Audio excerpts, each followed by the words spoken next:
What's up, Men's Physique fans, and welcome back to another video. Can we just take a second to thank the Men's Physique gods for blessing us with yet another star-studded weekend in the Men's Physique division? We had the India Pro, we had the Japan Pro, we had the Battle of the Natties, and not to mention a lot of Olympians still out currently running the gauntlet, aiming to get back to the Olympia. It's safe to say we have a lot to catch up on, but before we get there, I wanted to remind you guys that I'm now taking on one-on-one coaching clients. So if you are a friend or interested in stepping on stage in the 2026 season, or if you're just simply looking to get in the best shape of your life, you're tired of being unhealthy, unconfident in yourself, and you're looking for a coach to help just take over all the thinking for you, all you have to do is click the link in my bio. I can promise you this, it will not be easy, but it will be the best investment. I'm going to help you raise the standards of what you already think hard work is, and in return, you are going to be the happiest and the most healthiest version of yourself.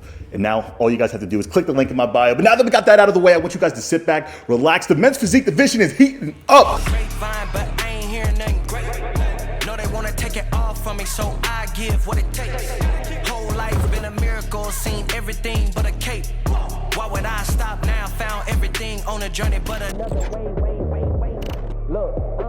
The Spanish Pro was headlined by 3 Olympians, one of which who is your current 13th ranked men's physique athlete in the world, another who is just coming off of an Olympia win, and another guy who's been a killer, a young guy who just came off the 2025 Olympia stage for the very first time and has been in the top conversations at every single show since he stepped off that stage, aiming to get back to the 2026 Olympia. But it was Emil Walker who not only won the show, but sealed his ticket to the 2026 Olympia. And let's just take a quick second to appreciate how consistent Emil Walker has been since what could have been arguably his worst placing / worst look of the season at the Olympia just this past year. But Emil Walker, since then, has only gotten better and better and better. And the best part is, it's not just in the actual physique that improved, but it was in things that he could control, like his posing, which we see so often how guys are held back so much because of their presentation. But Emil instead got better and better, and then on top of bringing a significantly more conditioned and fuller package. Emil Walker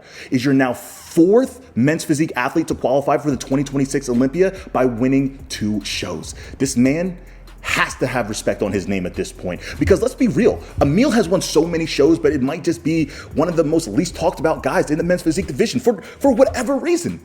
But now he's here and he's coming. I'm excited to see what he does, man, because I do think Emil can really set himself up for so much success if he takes a true offseason from now into the Olympia, but I'm excited to see what he does. This man has a lot of potential. And fresh off of a 13th place finish at the Mr. Olympia, coming in 2nd place here at the Spanish Pro, we have Mauro Fiallo. Now, you guys have heard me speak about Mauro for a multitude of different reasons. One, this man has a crazy physique, some of the best conditioning, and also just nailed his package at multiple different shows this year. But we've also heard about how Mauro has went from the top of the mountain to the bottom so quickly, from a 13th place finish and getting ranked at the Mr. Olympia to then in the last call out at a regular season show just a couple weeks later. It was insane, and it made no sense, and it arguably was the best Mauro that we have ever seen, and again, arguably even better than the package that he brought here. But nonetheless, Mauro stayed consistent. You know, this is a sport that a lot of highs and lows are going to come within, and if you aren't able to manage the emotions and ride the midline throughout, you are going to struggle in the sport of bodybuilding. And Mauro, he silenced all of the outside noise and did what he needed to do and stayed consistent and is this much closer to getting back to the Olympia. Again, Mauro, he has a physique that's going to be rewarded. Always one of the most conditioned guys, balanced from front to back. Again, shows that he can make consistent improvement. If he continues that, Mauro is going to be very hard to stand next to. And coming in at 3rd place, and I feel like I've said this so many times on this channel already, it's none other than Omar Solim. And I've had the opportunity to meet Omar live and in person and see his physique live and in person, and I'm telling you guys, I don't even think the stage photos does it justice. His vascularity, his conditioning, his detail, it's just insane. And that's insane compared to other top guys in the sport of bodybuilding. And it's just one of those freaky physiques that are just recently more getting rewarded in the men's physique division really over the last year, which I'm happy to see. Because again, if you have the best of something, which he oftentimes has the best conditioning, he has a really good just peak pop to his physique, he's going to get rewarded. So again, Omar Suleiman back in that top conversation. I'm excited to see what he does the rest of the season, man. Just an assassin. He's just dangerous. India, I'm going to need y'all to stand up because we have a new King of India in town. After the Bharat Pro Show this past weekend, Anik Ganesh is the final man standing. And after year, show after show, Anik finally gets his first pro win.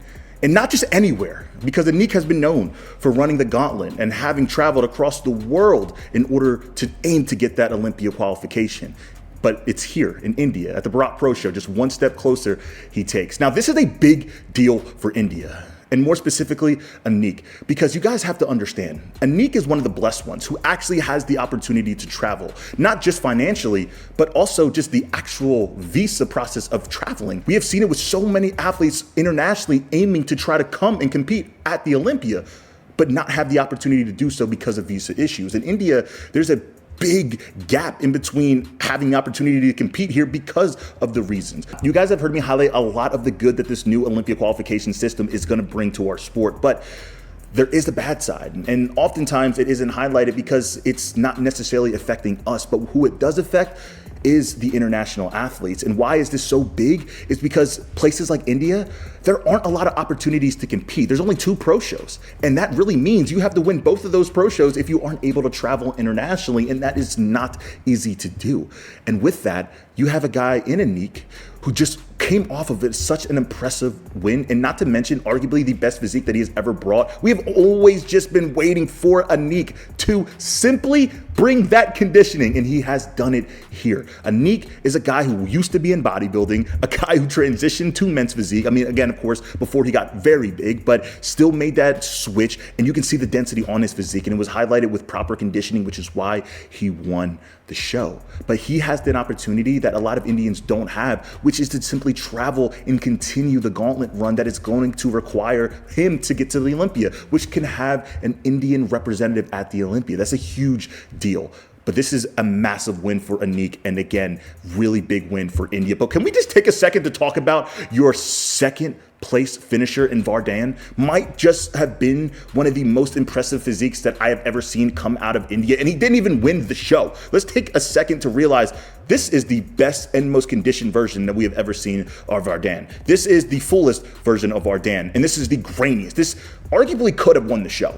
I mean, let's be real. The pop stands out more than it did on Anik. I think Anik might have been more complete, maybe, but Weider, my eyes were drawn towards him every opportunity I saw those guys stand next to each other. Weider is going to be one of those guys who is the next rising star in India. He will win a pro show. Mark my words. If Weider can travel here to the United States, even going against a lot of the good guys, I really do think he can give a lot of these guys a run for their money. If you guys ever been to India or seen the amateurs in India and compete, you'll realize that these guys bring a whole new level of conditioning compared to the average here in the United States. It's insane. What's up, Men's Physique fans? And since we don't have a sponsor for this channel, we're gonna give some love to Manifest because we just restocked our 3 most popular colorways. We have a lunar, we have red, and we have my personal favorite, and Eclipse. Guys, these colors will go fast. We have nationals right around the corner. If you're competing, make sure you grab these as quickly as you possibly can. These are limited, but I promise you guys, you will absolutely love these. These will absolutely be a game changer for your next time you step on stage. So if you are competing, whether it's soon or later, stock up now, because this is the first restock that we have ever done. And yes, we do plan to do more, but not necessarily with all of these colorways. So make sure you act now. Now, back to the video. The Battle of the Natties took place this past weekend at the Ben Wieder's Naturals. And for those of you who might not be familiar, the Ben Wieder's Natural is the biggest natural show in the world. It is the Olympia for all natural athletes. So much so that if you win the Ben Wieder's Naturals, you have the opportunity, better yet, you get the opportunity to compete at the Olympia. So the points qualification system does not apply to this show. You get a direct line to the Olympia stage with the win in the 2025 winner. And your newest qualified Olympian is none other than Tory Washington. Now, I've had the opportunity to see Tory compete throughout his career. I've seen him compete at natural shows. I've actually had the opportunity to compete against him at normal enhanced shows. And Tory Washington has always been a guy of consistency. He shows up and he aims to get better and better. And as a natural athlete, it's not easy to see consistent progress year over year, but yet he has been chipping away And now he finally gets it done. Gets his Olympia qualification and I believe his first pro win ever. I mean, Torrey Washington has arrived, guys. This is huge. He now sits upon the throne of the Natty world. And coming in at second place for a now third consecutive year in a row is my personal favorite Natty physique in the world, and Heen Seen Chen. This level of improvement that he has made over the last 2 years to what he has brought into the stage this past weekend at Ben Wider's is night and day. I've had the opportunity to see him live and in person with having clients compete at Ben Wider's and having to see the improvements that, though he was very impressive and you can clearly see the genetic makeup was there from day one, but now you can see the fullness and density added to the chest compared to previous years. Truly night and day improvements, one of my favorite physiques in the men's physique division, and I truly think this was apples and oranges. I believe this was a 1-point decision, and as much as I love my man Torrey, I could have seen it going the other way, but again, I wasn't there in person. Who knows? He has had issues in the past with conditioning, and he maybe wasn't nailed it, especially wasn't as conditioned as Torrey, but damn, this shoulder to waist ratio is insane. And what makes this actually even crazier, if you take a step back and look at the entire top 5 at the Ben Wider's Naturals, out of that top 5, only 1 is from the United States. And the rest of those 4 are all from Asia countries. Like, let that sink in. That really just speaks volumes on, at a base level, genetically, Asians have elite level physiques. They have some of the craziest conditioning. They have some of the craziest skin texture. They have some of the cleanest skin. That means that the actual tan can get applied differently. Presentation is everything. They have crazy genetic shoulder to waist ratios, crazy midsections. I'm telling you guys, Asia might just be the next breakthrough in the natty world. And before we move on, I want to give a quick shout out to all of the natural athletes out there. If I look back at it a few years ago, I was the guy who looked sideways at natural athletes or just competing naturally, because I always felt like bodybuilding was pushing limits and seeing your physique do things that it wasn't necessarily common. But I think my whole perspective changed when I had the opportunity to actually coach natural athletes and also see just how committed, how detailed, and truly how insane their physiques actually were. I mean, there was a lot of natural athletes who I had the opportunity to coach, Dan Ibrahim being a prime example of, who had a lot of success as a natural athlete and also just worked harder than any enhanced guy, which sprungboard their physique. I'm telling you guys right now, natural athletes and the natural division is here to stay. Show us some respect, because I'm telling you guys, if you continue to water that division, it's going to sprout so much of a better viewpoint on bodybuilding in itself from the outside world. And who knows, that can be an assist in coming mainstream. But nonetheless, shout out to the Natties and shout out to all of those who competed at the Ben Wider's Naturals. And before we move on, we have to talk about the Japan Pro, because he does it again. It's him. I don't know what else I have to keep telling you guys. He walks into Japan and grabs a quick 10 points en route to the 2026 Olympia. Again, probably one of my favorite physiques in the men's physique division. Now, I will say, he didn't bring what he brought at the Olympia here in Japan. He looked great, and genetically, structure-wise, and if he can just nail his fullness, he will always stand out on stage, because his structure is so unique, and if his fullness is maxed out, he's going to be able to just have a filled out frame on an untouchable structure. And that's very hard to stand next to. And I don't think he necessarily nailed the peak as much as he did at the Olympia, but it was enough to get it done here at the Japan Pro. And he's gonna be enough to get it done at almost any show that he does, maybe outside of the biggest shows in the world. I really hope to see he do the Arnold this year. It's really throwing me off that his name is he, but if he could do the Arnold this year, I'm telling you guys right now, I do think he would be a favorite to win it, if not the favorite to win it.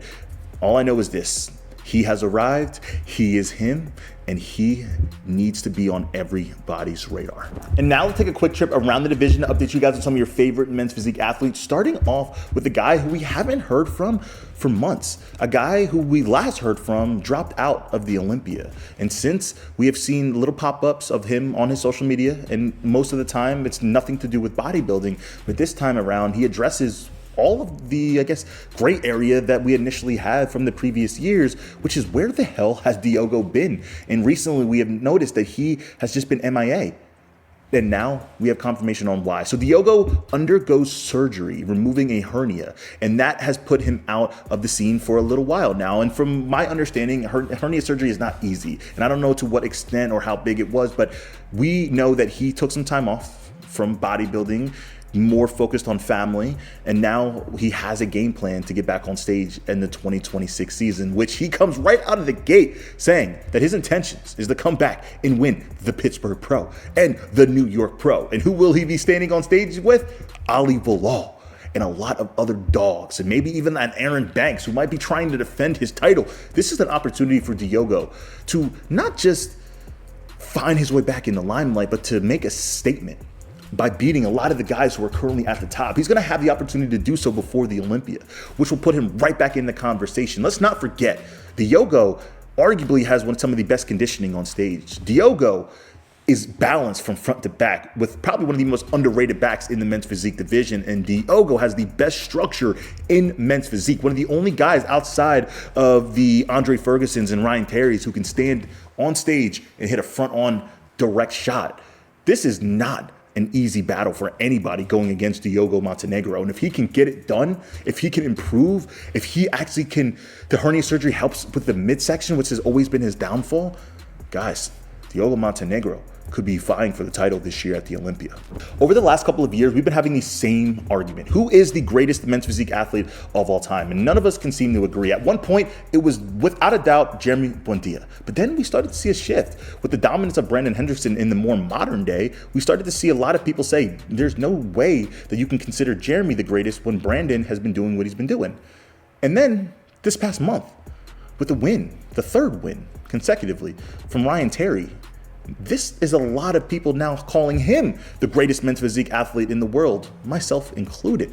But what do these guys think? Like, do these guys think they're the greatest? Like, we haven't really ever wondered this, but after seeing a photo this past weekend, it's safe to say that Jeremy Buendia has now crowned and sees Ryan Terry as the greatest men's physique athlete of all time. How dope of a photo is this? Jeremy Buendia showing the ultimate respect for your current king of men's physique. Man, this is why I love men's physique so much. I'm telling you guys, man, I think a lot of this division gets highlighted in a negative, and I really want to try my best to highlight it in a positive. And seeing two legends at the top do this, you know, just have mutual respect for each other. And you've seen it over the last few episodes where I talked about Jeremy Buendia and Ryan Terry kind of having unique lifts and unique conversations that we really don't get much insight on seeing. But one thing I'll say is this, man, this photo puts a smile on my face. I do agree, man. I just think Ryan Terry is the greatest men's physique athlete of all time. I think that the wins, I think how he's won, I think, you know, the consistency and how the packages and also the placings. I think Ryan Terry is now getting the respect from the guy who I probably come in second at Jeremy Buendia, maybe. This is cool, man. And now, because I caught up on all things men's physique, I want to remind you guys, if you're interested in online coaching, click the link in my bio. This is a perfect opportunity to get some forward momentum going into the new year. Let's make 2026 different. And also, if you haven't already, like, subscribe. It's free. Show your boys some love. And men's physique fans, as always, I love you guys. I appreciate you guys. And until the next video, peace.